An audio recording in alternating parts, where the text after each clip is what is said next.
கொண்ட சொத்து சகம் வேண்டாம்,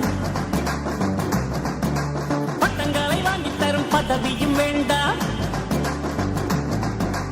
மாலைகள் இட வேண்டாம், தங்க மகுடமும் தர வேண்டாம், தமிழ் தாய்நாடு தந்த அன்பு போதுமே. என் ஒரு துளி வியர்வைக்கு ஒரு பவுன் தங்க காசு கொடுத்தது தமிழ் அல்லவா?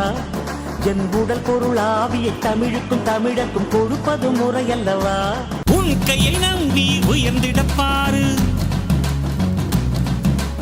உனக்கென எழுது ஒரு வரலாறு. உனக்குள்ள சக்தி இருக்கு, அதை புசிப்பிட வழிபாரு.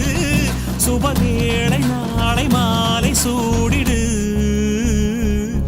அட எவனுக்கு என்ன குணம், எவனுக்கு என்ன பலம், கண்டதில்லை ஒருவருமே. ஒரு விதைக்குள்ள அடைப்பட்ட